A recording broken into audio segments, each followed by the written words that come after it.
han sido más exclusivas de otras disciplinas, como la ingeniería comercial o la ingeniería civil industrial, y que además tiene el plus en civil, que al ser, digamos, un sector industrial muy especializado, si tú desarrollas estas competencias, probablemente vas a tener una doble expertise que va a ser muy cotizada y que te va a servir a lo largo de los años de experiencia laboral que vayas desarrollando. Entonces, por eso que era importante conversar esto, y por la también, digamos, buena razón de que yo converso muchas, digamos, todos los días con empresas que me están dando feedback respecto de qué es lo que se necesita, cuáles son los perfiles, y en particular a mí me ha tocado ver en el Departamento de Ingeniería Civil, en particular, que la gente se aplica mucho. Entonces es gente que es súper responsable, que es súper aplicada, que pregunta mucho, yo disfruto mucho y se lo digo a todo el mundo que participa en los talleres que estamos haciendo en el E ahora, de desarrollo de carrera, que es un espacio de crecimiento para todos, no solamente para el que,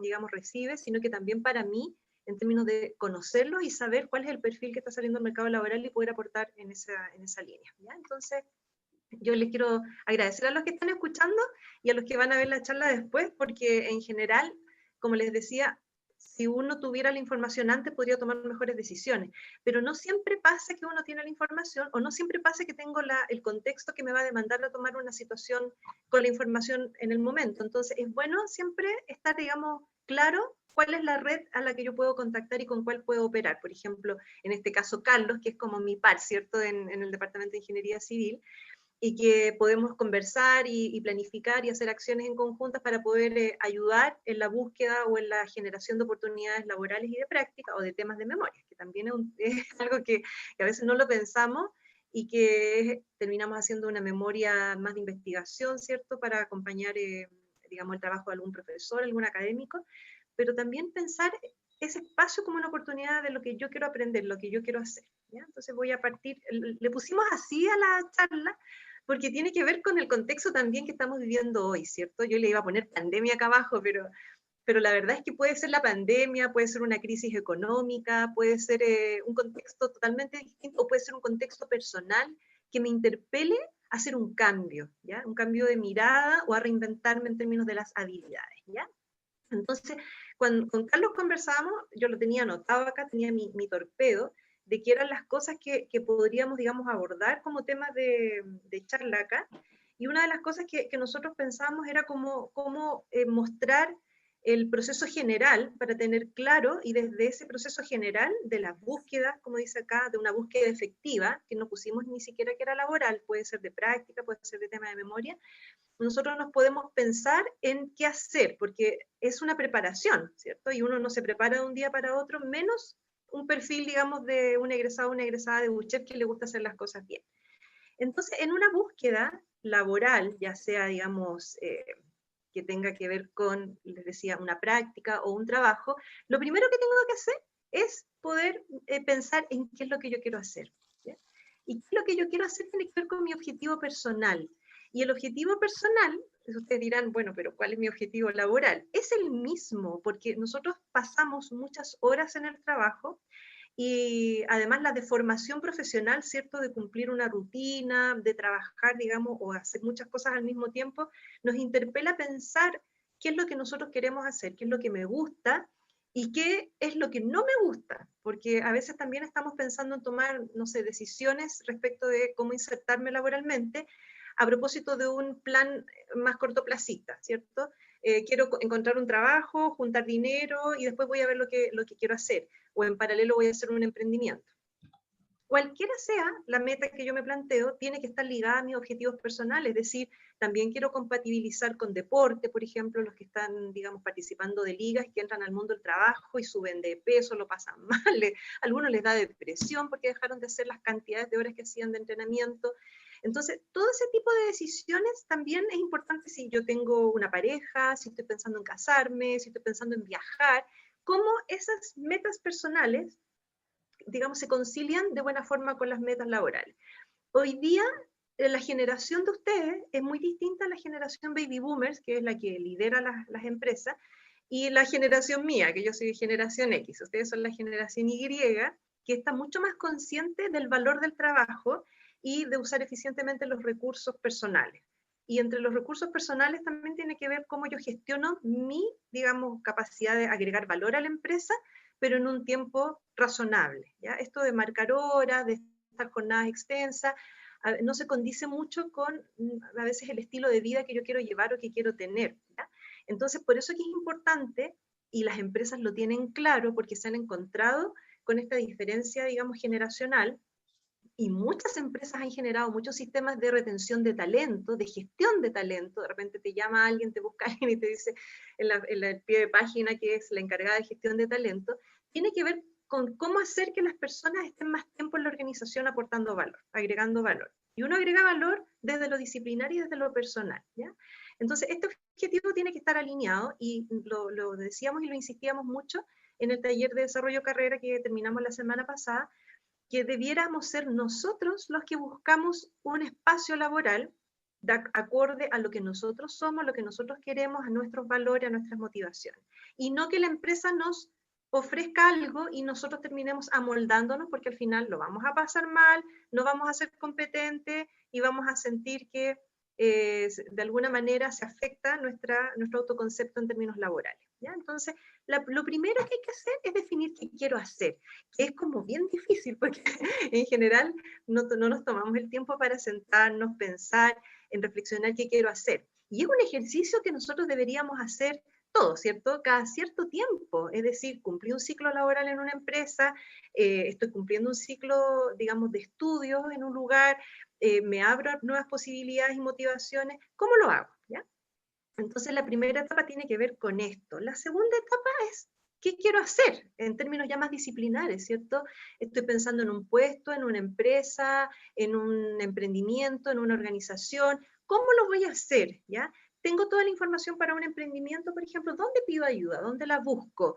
¿Cuáles son los mercados emergentes? ¿Dónde se está necesitando este tipo de perfiles? ¿Dónde me aplico yo? ¿Y cómo hace sinergia también con mi historia personal? Luego tengo que, cuando ya definí, ¿cierto?, armar toda esta, digamos, planificación, tengo que tener claro que el currículum, independiente que yo sea una persona que va a emplearse, ¿cierto?, va a ser en el futuro, mediano plazo, una persona dependiente que entra a una organización, también para efectos de emprendimiento es importante tener claro quién soy yo y poder resumirlo para poder entonces vender ese perfil, porque cómo voy a aportar valor yo con mi empresa va a ser muy importante a la hora de diferenciarme de otros prestadores del mismo servicio, ¿cierto? O de otros negocios. Entonces, el currículum no es solamente para postular, sino que tiene que ver con cómo yo me percibo, cómo yo me concibo. Juan abrió su micrófono, ¿quiere hacer una consulta? Ah, no, ahí lo cerró. Es que si alguien quiere hacer alguna consulta, digamos, mientras estoy hablando, también lo puede hacer, no hay problema, ¿ya? La cuarta etapa dice, no voy a, ya decidí qué quiero hacer, ya preparé mi currículum, ¿cierto? Y voy a tomar contacto con la organización. A veces la oferta no está en un portal, digamos, en una plataforma. A veces la oferta la tengo que ir a buscar. Hay empresas más conservadoras, hay empresas que hacen procesos masivos, va a depender mucho del perfil de la empresa y cómo yo me aproximo a ella. A veces las empresas están buscando una posición, ¿cierto?, de cargo de entrada o de nivel medio, y están buscando siempre entre los referidos. Tú conoces a alguien que puede ocupar esta posición, nos contactan a nosotros, quieren un segmento de estudiantes en particular, de un target de universidades, por ejemplo, y esa toma de contacto con esta organización, yo tengo que hacerla con una presentación de mí mismo, mí misma, que puede estar dada por una parte por la información que aparece en el currículum, pero por otro lado con una carta motivacional. La carta motivacional también es bien antigua, porque como carta uno a veces la adjuntaba en el currículum y lo mandaba por correo, en físico, ¿cierto? Hoy día la carta motivacional digamos, se plasma en un correo electrónico, o si quiero ser más formal, dependiendo a quién se la estoy enviando, también la puedo construir en un formato carta y adjuntar, ¿cierto? Como también las empresas a ustedes les van a enviar una carta de oferta laboral, que describe toda la estructura remuneracional y los beneficios y el sistema de compensación. Entonces, lo importante acá es que la empresa tenga claro cuál es su perfil, qué es lo que quieren hacer ustedes y cómo ustedes se visualizan dentro de la organización. ¿Es un trabajo temporal? ¿Es un trabajo que voy a, digamos, a postular porque me interesa hacer carrera en la empresa? ¿Cuál es digamos, la motivación principal? ¿Cuál es, digamos, su disponibilidad? ¿Cuál es su perfil? ¿Ya? Y la quinta etapa, bueno, yo me empiezo a preparar. me dijeron, ok, hemos recibido tu currículum, nos interesa conocerte, o están, como les decía, armando su emprendimiento, pero van a tener, digamos, a lo mejor alguna reunión con otros inversionistas o con algún socio que va a aportar capital. Entonces, ¿cómo me preparo para esa instancia? Entonces, si en general, como nosotros estamos buscando una posición, ¿cierto?, de práctica o de trabajo, la preparación para el reclutamiento es importante tener claro de qué se trata, qué etapas contempla y cómo se realiza, ya en términos generales. Pero antes de ir al proceso de reclutamiento, tengo que entender bien que estos procesos se elaboran, se desarrollan basados en un modelo de competencia. ¿Qué significa la competencia? La competencia se desagrega en 3 elementos: los conocimientos, las habilidades y todo lo que moviliza estas 2 dimensiones que tiene que ver con la actitud. Ahora, conocimiento y habilidades, esto lo hemos revisado en el taller de desarrollo de carreras, pero se lo comparto a la gente que no ha participado de este taller, es lo que uno forma o desarrolla mediante el currículum, ¿ya? O sea, todos y todas los que y las que pasaron por la carrera de ingeniería civil estructural, por ejemplo, saben todo lo que tiene que saber un ingeniero o una ingeniera civil estructural. Pero esto no es suficiente para un proceso de reclutamiento. Por eso hay que entender cómo se gestiona un proceso de reclutamiento desde el modelo de competencia. Y estos son solamente conocimientos y habilidades que están ligadas a esos contenidos, ¿sí? El perfil de egreso que compromete la universidad respecto de qué es lo que va a saber, por ejemplo, en el modelo de concebir, diseñar, gestionar, como lo tiene planteado la facultad para las carreras científicas y para las ingenierías. Y si uno lo mira, digamos, en esta lupa, esto solamente constituye la punta del iceberg. Lo que nosotros necesitamos antes de ir al proceso de reclutamiento es poder saber cuáles son nuestras motivaciones, cuáles son nuestros rasgos de personalidad, si voy a una posición, por ejemplo, que voy a trabajar en proyectos con equipos multidisciplinarios, que me va a tocar viajar, generar reuniones comerciales con otros actores, voy a tener que tener a lo mejor una personalidad mucho más extrovertida, o al menos tener claro que para esa posición se necesitan esas habilidades en particular, ¿ya? Como todos los negocios tienen áreas financieras y comerciales, muchas veces nos han dicho desde las empresas, por ejemplo, nos pasa harto con mecánica y con minas, que la gente debiera saber de gestión comercial, más allá de la disciplina. Ahora, es difícil colocar todo en una malla, porque yo con la malla estoy garantizando los conocimientos que tienen que ver con la disciplina propiamente tal. Pero muchas veces el rasgo de personalidad que va a estar, digamos, en la impronta de la conducta, y eso que va a definir per se la actitud, me permite también una apertura al aprendizaje y a la conexión con otros y establecer vínculos que permitan, digamos, la gestión comercial propiamente tal. Entonces, acá es importante saber cómo soy yo y qué me gusta, o si prefiero estar en un computador detrás, trabajando, haciendo, digamos, un levantamiento, más desconectado de la gente, del entorno, analizando bases de datos, diseñando, calculando planos. Tengo que ser capaz de poder identificar esto en función de cómo soy yo, conocerme en las cosas buenas y las cosas que tengo que mejorar, ¿cierto? Porque lo comentábamos hace, digamos, un par de días, sí, el lunes, que las personas en general, cuando toman la decisión de contratar a alguien, saben que ese alguien no es perfecto. Ninguna persona es perfecta, ni Carlos es perfecto, ni yo soy perfecta, nadie en la facultad, nadie en este país es perfecto, ni en el mundo. Pero sí tenemos la capacidad nosotros de poder mirar cuáles son nuestros aspectos a mejorar y gestionarlos, administrarlos. Por ejemplo, supongamos que yo soy enojona. Entonces, si yo soy enojona y lo sé, y además no puedo hacer mucho porque lo heredé, ¿cierto? Quizás mi abuelo era enojón, mi papá era enojón.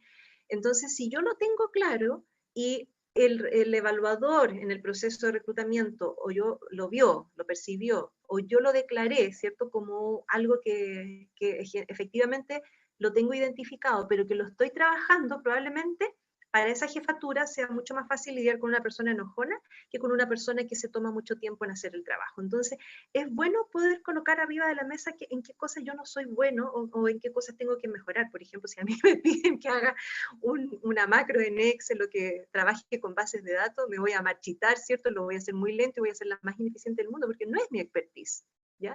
Pero sí, probablemente, si me piden trabajar, diseñar una capacitación o hacer tal vez un coaching laboral o hacer un peritaje, porque es una de las cosas que yo hago en términos laborales también, lo voy a hacer muy bien, porque esa es mi área de expertise y tengo, digamos, la motivación para hacerlo, tengo los rasgos de personalidad ligados a eso y sé en qué soy buena y en qué también tengo que apuntalarme para poder funcionar bien. ¿Ya? Entonces eso es importante poder tenerlo claro.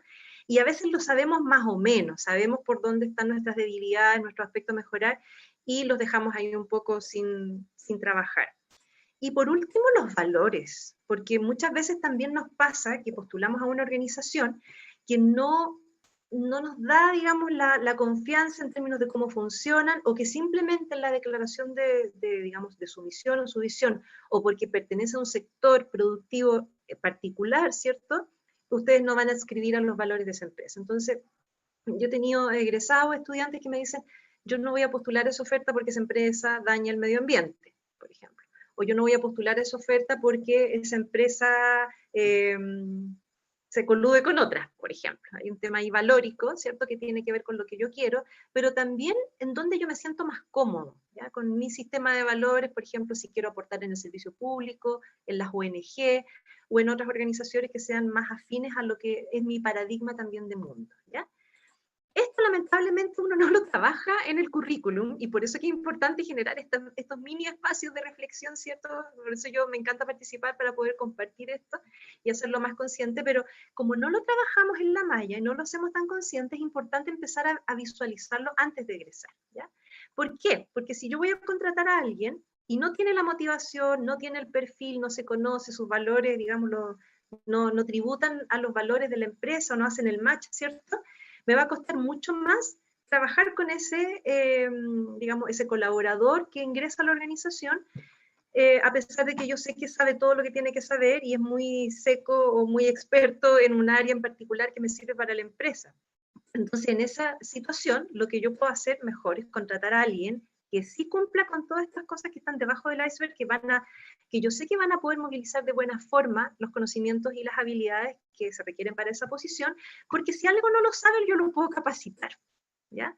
Lo mando a un curso para que aprenda ERP, o algún software de cálculo, de diseño, ¿cierto? O lo mando para que aprenda una tercera lengua o un tercer idioma. Entonces, lo puedo capacitar, pero si no está motivado, si no es el perfil, si no se conoce, si no se potencia a sí mismo, no puedo movilizar a ese trabajador. Y entonces, esto que está abajo del iceberg se constituyen los criterios para la selección, ¿ya? Entonces, muchas veces la gente no tiene tan claro esto, y va a los procesos y no queda, y no sabe por qué. Y en realidad lo que uno está mirando, porque uno ya tiene el cartón, ¿cierto? Uno tiene el cartón que dice, usted es ingeniero, usted, en mi caso, es psicóloga, sabe todo lo que tiene que saber una psicóloga, pero ¿cuál es la diferencia entre 10 psicólogos que están dentro de la sala? La diferencia va a estar dada por lo que está debajo del iceberg, ¿ya?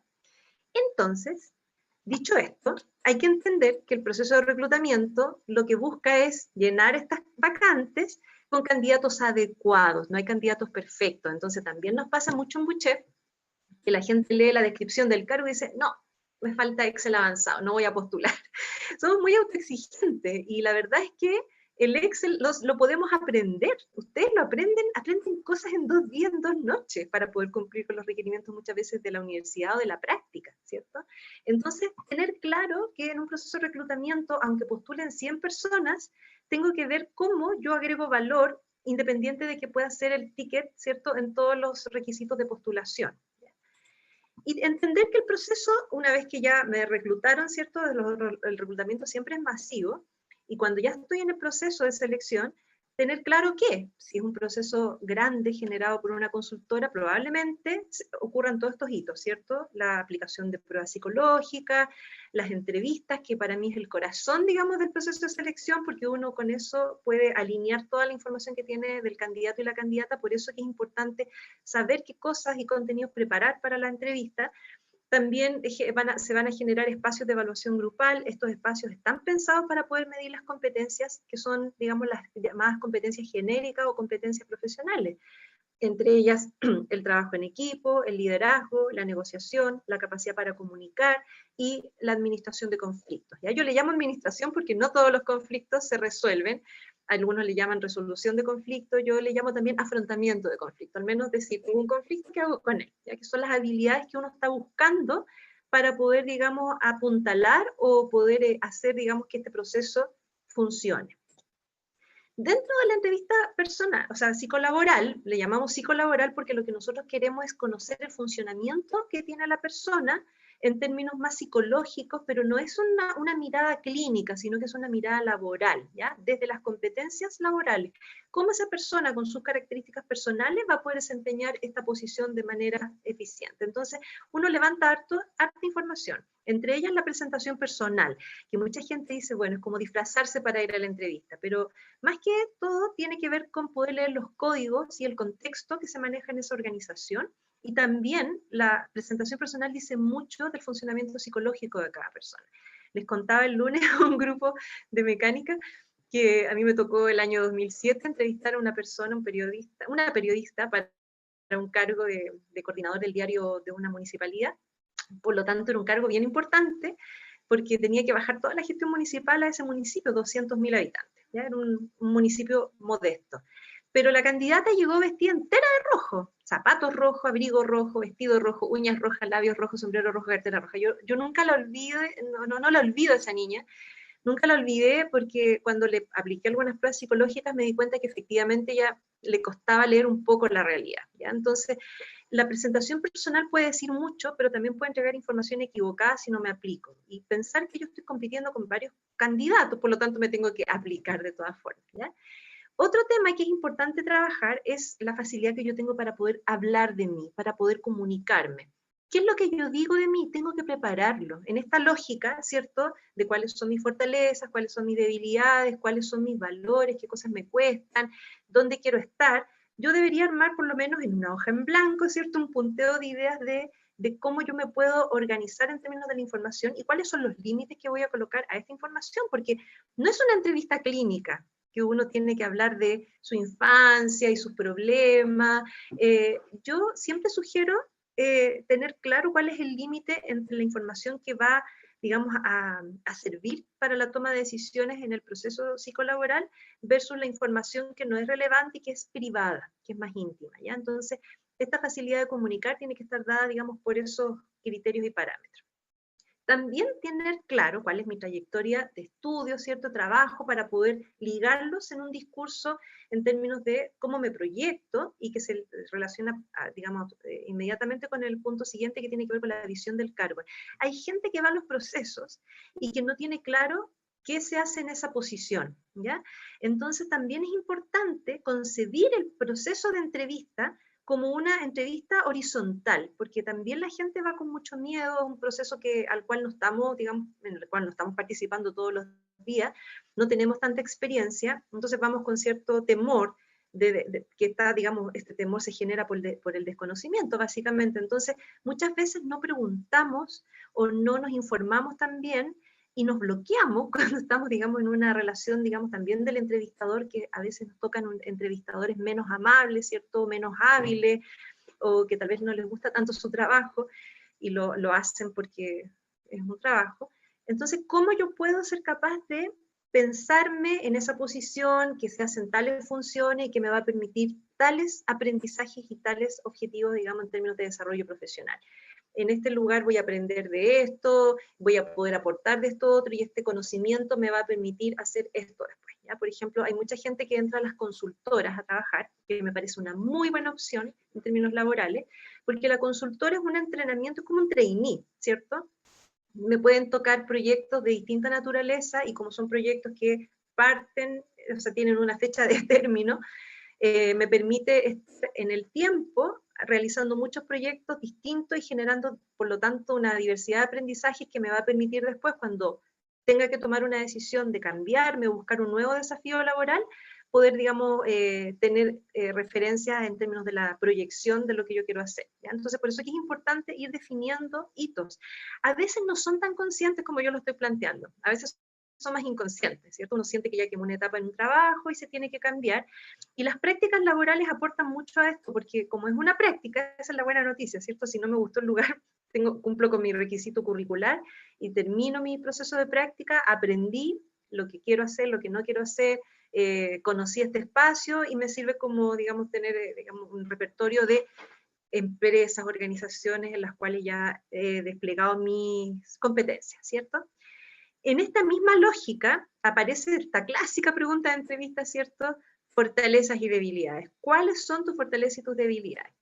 Nosotros las hemos trabajado en un levantamiento también con algunas pruebas psicológicas que miden rasgos de personalidad, pero no es tan difícil sentarse y escribir en una columna, ¿cierto?, las cosas buenas que yo tengo, que pueden ser atributos, características, competencias, habilidades, frases también, ¿cierto?, de cosas que me ha dicho la gente. Si no lo tengo claro, también le puedo preguntar a los otros. Hemos hecho ejercicios en algunos talleres, ¿cierto?, donde yo les pido que le escriban por WhatsApp a 3 personas y que les digan cuáles son sus fortalezas y sus debilidades. Y la gente se sorprende porque en general somos bien autocríticos y nos cuesta mirar las cosas buenas. Por eso que y nosotros intencionamos esta mirada más objetiva a través del levantamiento con pruebas psicolaborales. ¿Y cuáles son mis debilidades? Ayer también me preguntaba otra persona, pero ¿cómo trabajo esa pregunta? Porque es una pregunta compleja, pero también que requiere una elaboración y una introspección respecto de la misma fortaleza que cuando yo la llevo al otro extremo de funcionamiento, me aparece como debilidad. Por ejemplo, una persona que es muy perfeccionista es una persona que va a ser muy cotizada probablemente porque va a ser un trabajo de excelencia, de calidad, y va a ser alguien que siempre va a cumplir de buena forma, ¿ya? El problema es que si me pongo muy perfeccionista, muy detallista, podría ser que ocupo mucho tiempo en cumplir una tarea o en desarrollar una actividad, y eso no me va a dejar margen para hacer más cosas. Entonces podría ser quizás menos productivo, o quizás podría ser más desconectado de las personas porque tengo el foco en la tarea, o podría ser llevado a un extremo, extremo, extremo, que no alcance a terminar mi trabajo y entregarlo en el plazo que tenía que entregarlo porque quería hacerlo casi perfecto. Entonces, ahí tenemos un ejemplo de algo que puede ser muy bueno, que es una fortaleza, pero si yo lo llevo al extremo se transforma en una debilidad. Entonces, acá el perfeccionista, cuando defino el perfeccionismo como atributo, ¿cierto? Como fortaleza, no tiene como debilidad el ser trabajólico, porque tiene que ver con otras dimensiones del ser trabajólico. Entonces son respuestas muy cliché, que la gente se ha ido, digamos, pasando, y hay, digamos, también algunos tips en Internet, pero que los tips que existen en Internet son demasiado genéricos, no necesitan, o sea, no necesariamente van a dar cuenta del perfil. Y si yo no tengo claro quién soy yo y voy a decir cosas genéricas, por supuesto que no me van a conocer y no va a haber consistencia entre lo que yo coloco en el currículum, lo que la persona ve en la entrevista y lo que yo declaro o que aparezca en las pruebas de evaluación psicolaboral. Entonces, eso es muy importante, como ser bien transparente, porque la idea es estar en un trabajo que esté alineado también con mi perfil, ¿ya? En una entrevista también preguntan mucho cuáles son experiencias que han sido exitosas o experiencias en las cuales hayas fracasado, ¿ya? A veces cuesta encontrar el fracaso porque también hay un digamos, mecanismo psicológico que se llama negación, ¿cierto?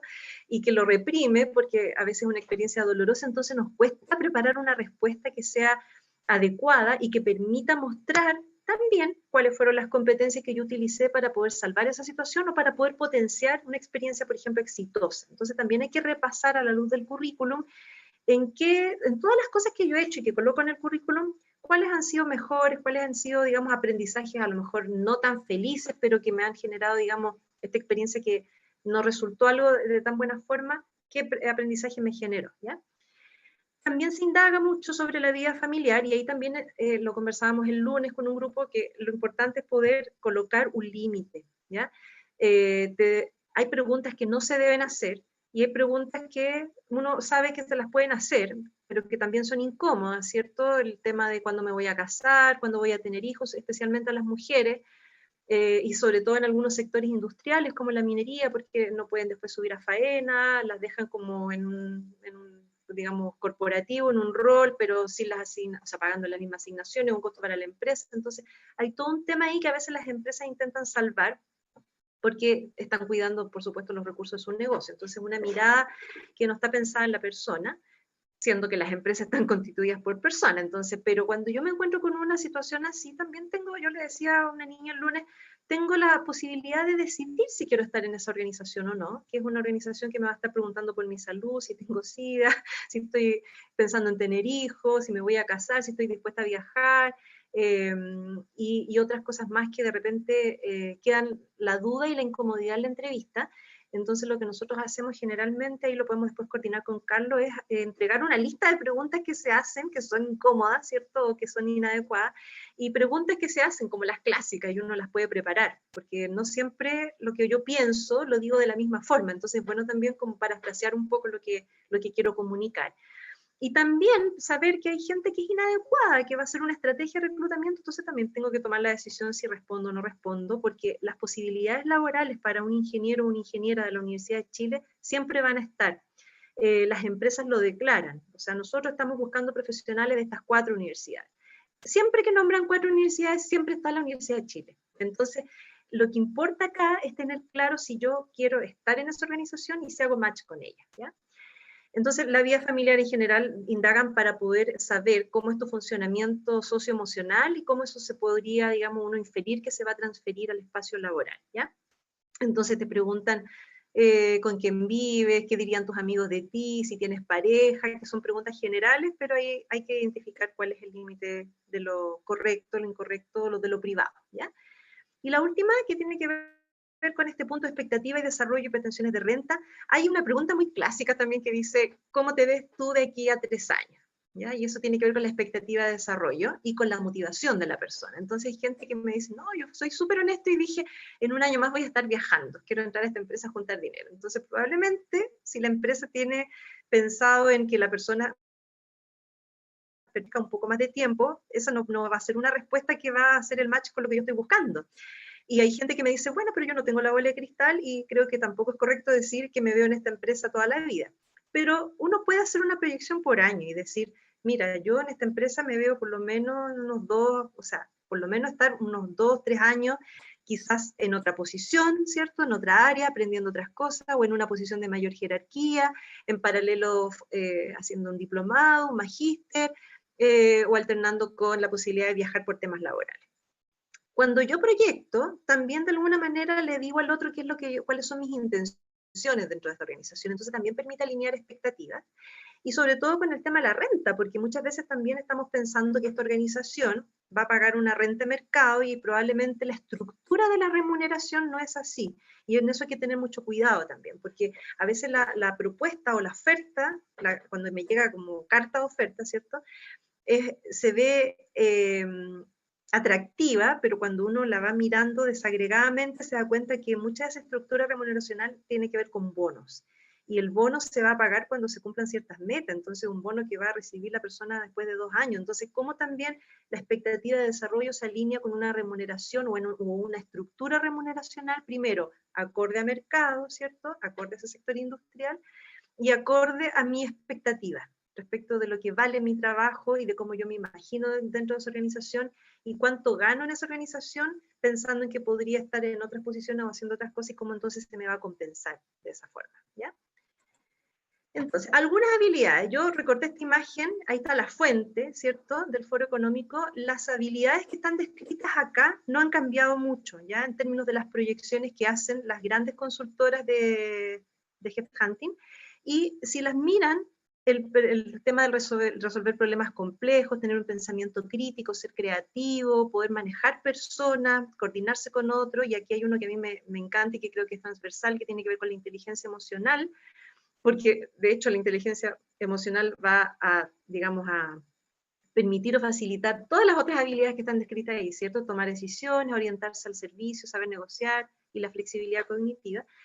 Es, digamos, una necesidad no solamente del mercado, sino que de las personas para poder enfrentar las incertidumbres de los distintos escenarios, no solamente económicos, sino que también laborales. Las empresas se repiensan, las empresas cierran, abren, generan nuevos modelos de negocio y por lo tanto las habilidades que yo tengo que tener para reconvertirme van a tener que ver con esto, ¿ya? Cómo yo enfrento las situaciones, problemas y cómo estoy dispuesto a flexibilizarme y todo ello, ¿cierto?, con un elemento que es central que tiene que ver con la gestión emocional.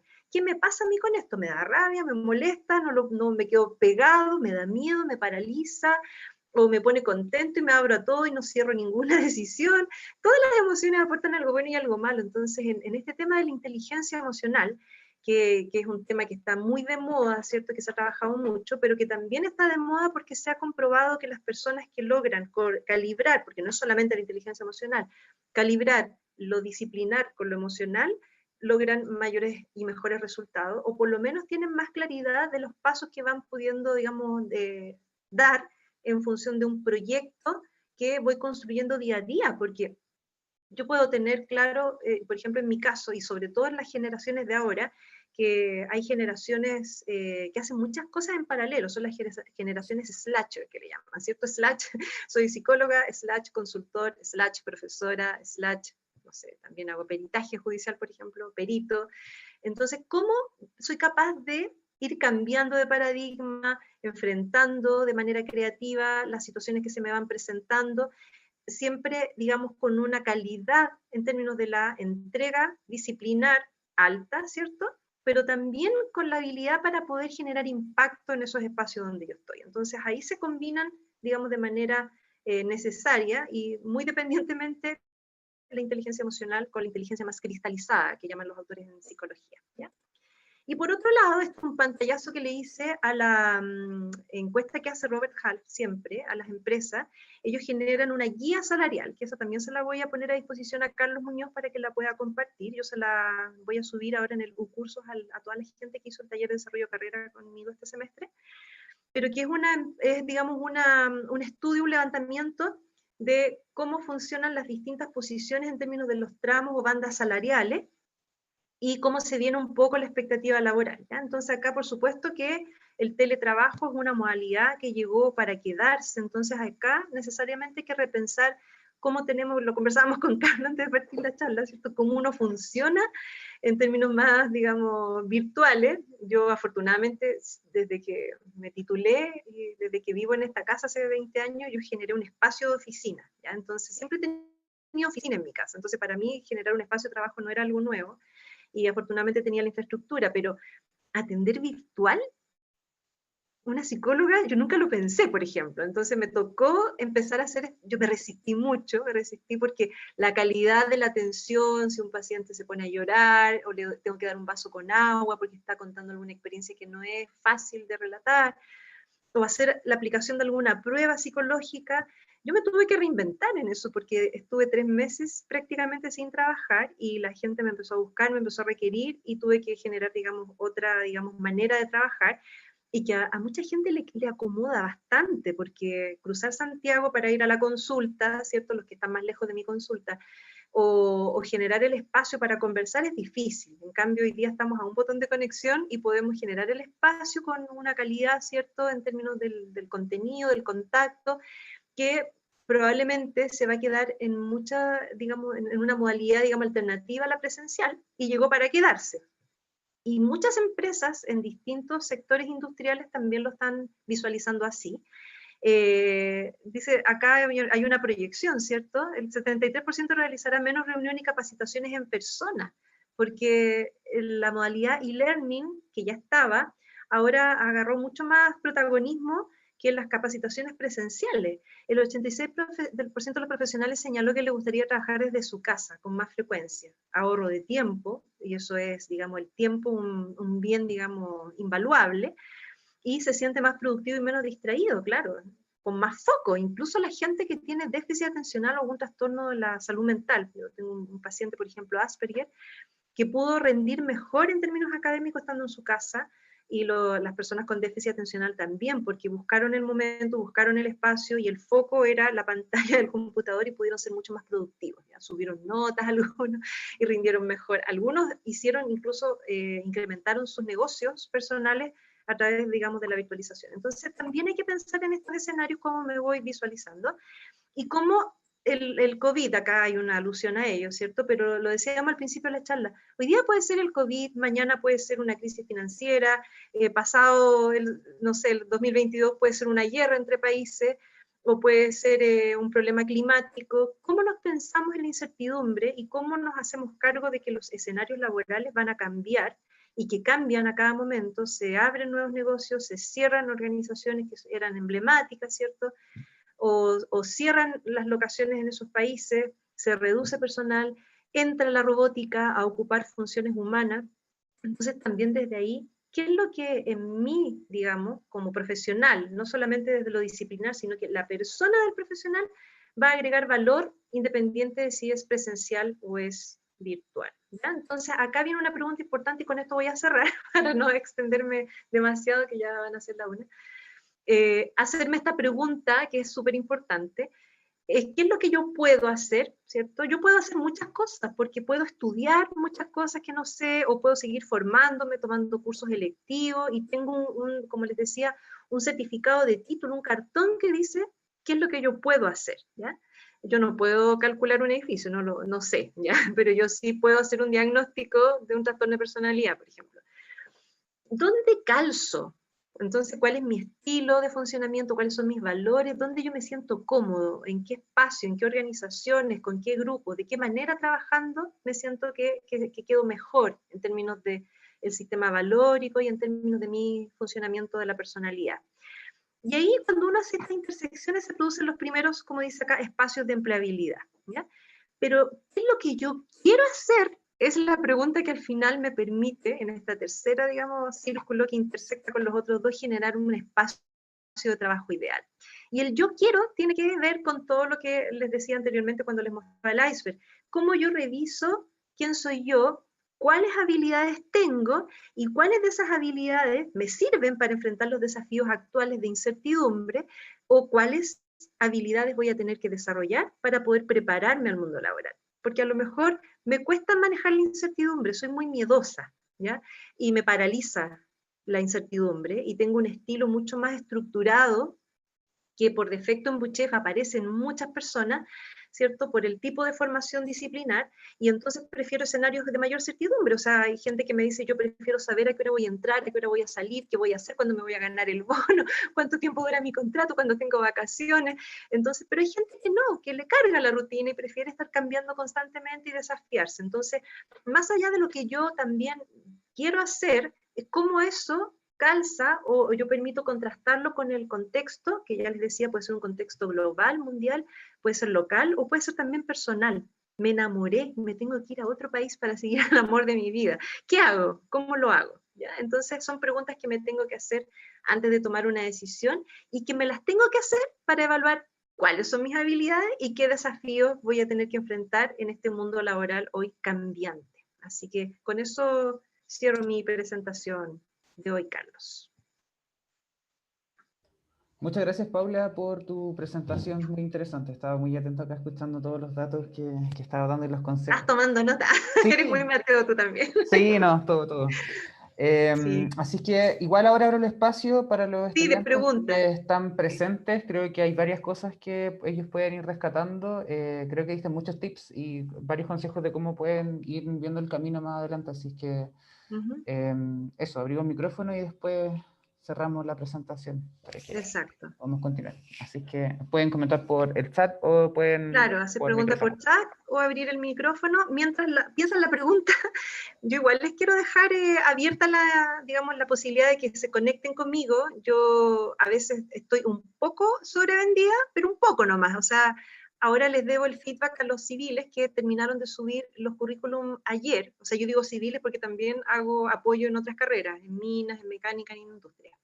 Entonces, pero ayer ya terminaron de subir las tareas, entonces voy a dar feedback de currículum, y la metodología que tenemos es hacerlo por WhatsApp, porque yo les mando un audio que es mucho más fácil para que puedan, digamos, escucharlo varias veces, y es mucho más cercano y me permite más información que un, digamos, correo o un análisis, digamos, más escrito del currículum, ¿ya? Entonces, nos permite también iterar varias veces en una versión que a ustedes les acomode, porque de repente hay cosas que uno, por ejemplo, no maneja.